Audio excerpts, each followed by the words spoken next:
নাশকতার আগুনে পুড়ছে অ্যাম্বুলেন্স। সিলেট নগরীর চৌহাট্টা এলাকায় শহীদ শামসুদ্দিন হাসপাতালের পার্কিং করা ছিল অ্যাম্বুলেন্সটি। শনিবার রাতে গাড়িতে আগুন দেয় দুর্বৃত্তরা।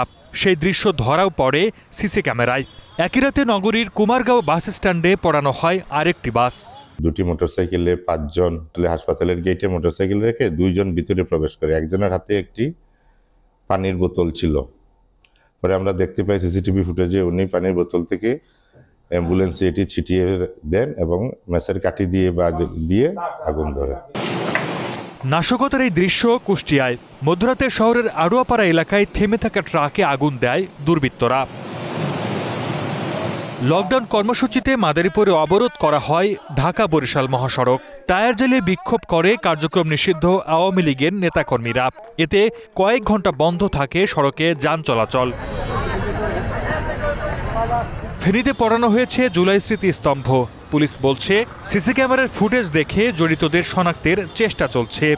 আমরা দেখছি যে দুর্বৃত্তকারীরা কারা, এটা ফাইন্ড আউট করছি আমরা, কারণ এখানে অনেকগুলো ইস্যু থাকতে পারে। সেই ইস্যুগুলো আমরা সমস্ত ইস্যুগুলো দেখছি, যাচাই করছি। আমরা অচিরে তাদেরকে শনাক্ত করে ধরে ফেলবো আশা করি। গাজীপুরের শ্রীপুরে গ্রামীণ ব্যাংকে পেট্রোল বোমা নিক্ষেপ করে দুর্বৃত্তরা। পুড়েছে সাইনবোর্ড। এছাড়া দেশের আরো কয়েক জায়গায় সহিংসতা হয়েছে। শাখার ভিতরে আগুন ধরে, এটা বাইরে গেটে 2টা মারছে, গেট মারা ছিল, গেটে আমরা খুলি নাই, আর ভিতরে একটা পড়ছে। এদিকে কুমিল্লায় লাঠিসহ মিছিল ও মিছিলের প্রস্তুতির সময় নিষিদ্ধ ছাত্রলীগের ৪৪ নেতাকর্মীকে আটক করেছে police. Sardar Mohammad Arif, star news.